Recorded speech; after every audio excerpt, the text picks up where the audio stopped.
Terdakwa pembunuhan berencana terhadap Brigadir Nofriansyah Yosua Huta Barat atau Brigadir J, Ferdy Sambo divonis hukuman mati pada Senin, tanggal 13 Februari tahun 2023.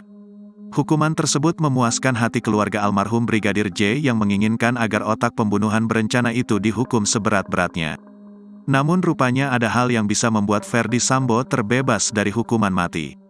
Hal itu diungkap oleh pengacara kondang Hotman Paris melalui sebuah video. Dalam videonya tersebut, Hotman Paris mengatakan bahwa Ferdy Sambo bisa saja bebas dengan apabila berkelakuan baik. Hal tersebut tertuang dalam Undang-Undang Pasal 100 KUHP. Inti dari pasal tersebut adalah setiap orang yang dijatuhi hukuman mati akan dieksekusi setelah 10 tahun.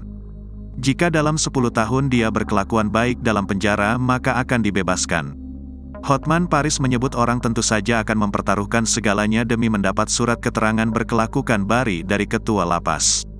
Hotman Paris lantasa menyinggung bahwa surat berkelakuan baik dari ketua lapas tersebut menjadi surat paling mahal di dunia. Dengan begitu menurut Hotman, jabatan kepala lapas dinilai prestisius karena bertanggung jawab mengeluarkan surat tersebut. Meski begitu rupanya pasal yang disebut Hotman Paris tertuang dalam KUHP baru. Dikutip dari Kompas.com, menurut ahli hukum pidana dari Universitas Trisakti, Abdul Fikar Fajar, hal tersebut dikarenakan KUHP yang baru berlaku setelah peristiwa pembunuhan terhadap Brigadir J. Dengan begitu, aturan tenang vonis mati dan pelaksanaannya terhadap Ferdy Sambo masih tetap mengacu pada KUHP yang lama. Bahkan, apabila aturan hukuman mati dalam KUHP baru diterapkan terhadap kasus Sambo, justru akan menimbulkan permasalahan hukum.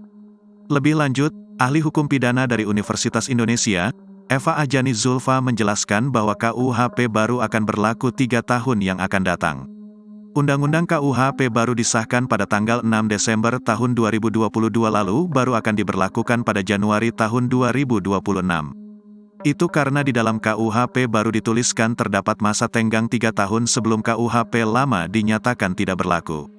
Adapun dalam pasal 100 ayat 1 UU KUHP disebutkan bahwa hakim bisa menjatuhkan pidana mati dengan masa percobaan 10 tahun dengan mempertimbangkan 3 hal. Pertimbangan tersebut yakni rasa penyesalan terdakwa dan adanya harapan untuk memperbaiki diri, peran terdakwa dalam tindak pidana, serta alasan yang meringankan. Dengan KUHP baru tersebut, terpidana hukuman mati tidak bisa langsung dieksekusi karena berhak menjalani masa percobaan penjara 10 tahun. Jika selama menjalani masa percobaan terpidana menunjukkan sikap terpuji, maka pidana mati bisa diubah menjadi hukuman seumur hidup dengan keputusan Presiden setelah mendapatkan pertimbangan dari Mahkamah Agung.